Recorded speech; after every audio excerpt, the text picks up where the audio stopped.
Bang akan kemana, itulah tema Satu Meja The Forum malam ini. Telah hadir di studio sejumlah narasumber dari ujung sebelah kanan. Saiful Huda, politisi PKB, malam. Malam, Mas. Kemudian ada Mbak Rahayu Saraswati, politisi Gerindra, malam. Selamat malam. Lalu kemudian ada Bang Eriko Sotarduga, politisi PDI Perjuangan, malam. Selamat malam. Eriko, Waalaikumsalam. Kemudian ada Dekan Visipol UGM dan juga panelis debat pertama, Mas Wawan Masudi, malam. Selamat Mas malam. Wawan. Selamat malam. Dan ada peneliti senior Litbang Kompas, Bestian Nainggolan, malam. Bestian, saya akan ke Mas Wawan dulu sebagai panelis yang hadir menyusun pertanyaan. Apa evaluasi Anda, apakah debat perdana itu bisa meyakinkan pemilih-pemilih bimbang yang menurut Litbang Kompas masih 28,7%? Yang pertama, debat kemarin menunjukkan satu positioning yang sebenarnya semakin jelas antara satu kandidat dengan kandidat yang lain terkait dengan isu-isu yang selama ini menjadi perdebatan publik. Dan ini bisa dibaca dari kata-kata kunci yang muncul. Apa itu? Misalkan Pak Anies, kata kuncinya ya keadilan dan perubahan. Oke. Pak Prabowo, mari kita lanjutkan dan berkuat. Sementara Pak Ganjar mengevaluasi beberapa hal agar menjadi lebih maju. Dan ini muncul konsisten di hampir semua topik debat yang muncul, itu satu. Yang kedua, debat kemarin juga menunjukkan bagaimana gaya politik dan gaya komunikasi serta mengemas persoalan yang sebenarnya dimiliki oleh ketiga calon kita. Untuk Pak Anies semakin tegas bahwa beliau memang sangat kuat mungkin dari sisi abstraksi dan konseptualisasi, namun kadang kurang membumi. Untuk Pak Prabowo saya kira beliau mencoba untuk lebih pragmatis, isunya apa diselesaikan dengan cara apa. Untuk Pak Ganjar saya kira mencoba untuk mengkoneksikan antara persoalan yang ada di lapangan dengan rencana kerja apa yang dilakukan. Jadi ini menunjukkan gaya berkomunikasi yang dimiliki oleh masing-masing. Nah, yang ketiga satu lagi yang kita lihat dari debat kemarin, ada kesan kuat bahwa Pak Anies maupun Pak Ganjar dengan isu yang masing-masing dibawa mencoba untuk menyerang dan lebih agresif. Menyerang dan lebih agresif kepada Pak Prabowo. Sementara Pak Prabowo mencoba untuk menanggapi serangan itu mungkin dengan gaya yang sekarang jauh berbeda dibanding yang dulu, lebih santai dan lain sebagainya. Jadi hal-hal ini yang saya kira perlu kita atau bisa kita lihat dari debat kemarin, Mas Budiman. Oke, baik. Saya ke Mas Saiful Huda. Ya, Mas. Ya, kalau lihat penampilan Mas Anies kemarin, apakah ini diyakini bisa mendapatkan simpati dari pemilih-pemilih yang mungkin masih bimbang untuk menentukan pilihan? Hasil survei kira-kira dari beberapa lembaga termasuk Kompas, Telepon 124 responden menempatkan Mas Anies termasuk yang dapat panggung dalam debat tadi debat malam. Kemarin, oke. Nah, terkait dengan ceruk mana dan apakah berpotensi untuk mengambil 28,7, ketika kami mendapat rilis dari Litbang Kompas, kami termasuk yang meyakini bahwa kenapa ini makin membesar undecided voters untuk pilpres, sementara untuk pileg semakin mengecil. Kami meyakini berarti ada publik yang menunggu, baik itu anak muda, terus kemudian yang anak-anak yang kelas milenial dan generasi X, tadi juga tergambar secara detail di situ. Ada pola yang berbeda sekali dengan pilpres sebelumnya. Jadi tiga generasi ini pada posisi kami menyimpulkan mereka menunggu.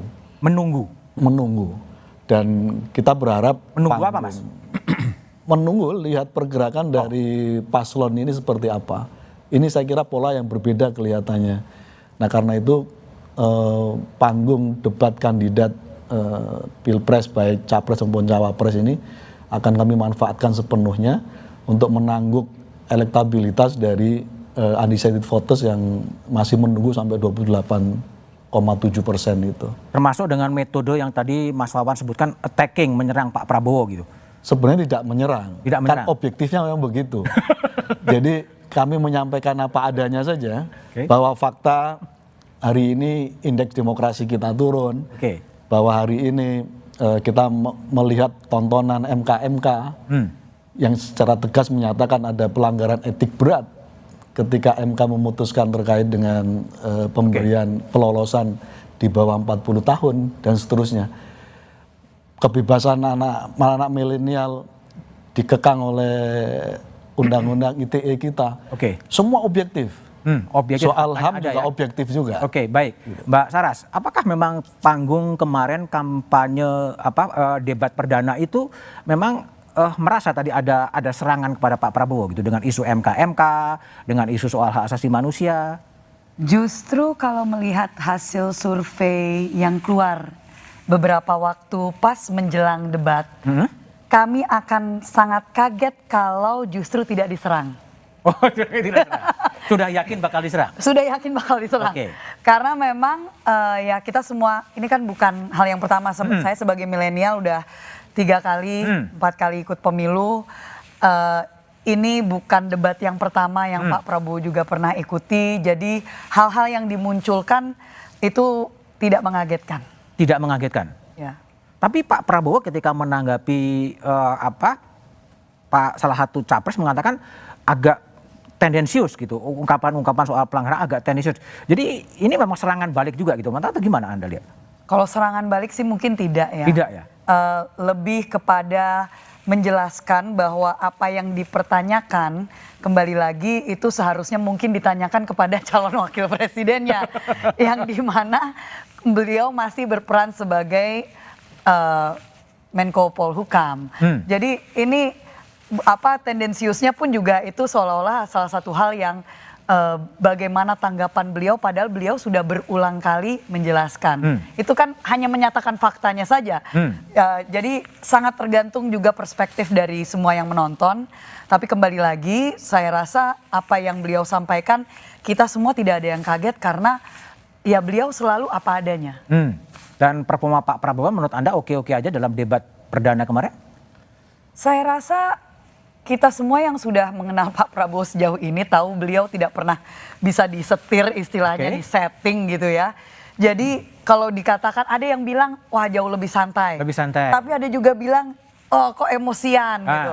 Justru kenapa sekarang menurut kami ya yang mungkin dekat dengan beliau emosinya mungkin lebih terlihat lebih jelas. Itu justru karena beliau lebih santai. Lebih santai. Jadi merasa ya udah nothing tulus. Jadi apa adanya ya pokoknya saya akan sampaikan. Kalau bahasa milenial Gen Z-nya you be you gitu. You be you. Jadi beliau sangat genuine lah. Genuine. Gitu. Oke, Bung Eriko. Ya. Tadi ada Mas Wawan juga mengatakan ada upaya untuk kemudian menyampaikan fakta objektif kepada Pak Prabowo dengan MK dengan isu hak asasi manusia. Ini juga bagian dari strategi yang dijalankan oleh paslon nomor 3. Sebenarnya kalau berbicara jujur, Mas Budiman dan kita semua yang menyaksikan Kompas TV maupun adik-adik mahasiswa yang ada di sini, ini kan sebenarnya fakta-fakta yang memang harus diungkapkan pada saat debat ini.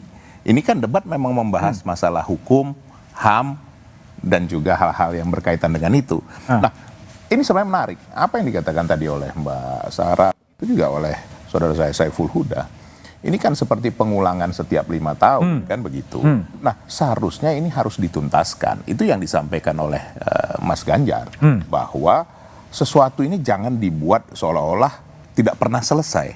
Harus ada penuntasan dari kasus-kasus ini, kan begitu. Agar tidak carry over terus. Agar tidak carry over. Maksudnya, apakah nanti dalam pemerintahan akan datang, siapapun itu di antara ketiga calon ini, itu harus bisa menyelesaikan ini. Ada satu kepastian hukum. Begini Mas Budiman, bolehlah kita berbeda pandangan dalam apapun ceritanya, pemerintah itu harus bisa menjamin tertib hukum berjalan. Oke. Dan bagaimana tertib hukum itu adalah bagian dari kepercayaan.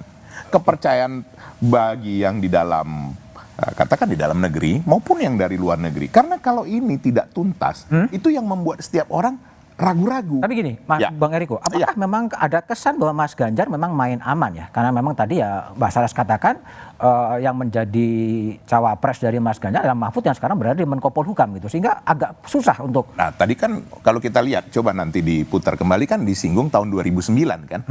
Nah Prof Mahfud kan baru 2014, bukan 2009 seperti itu.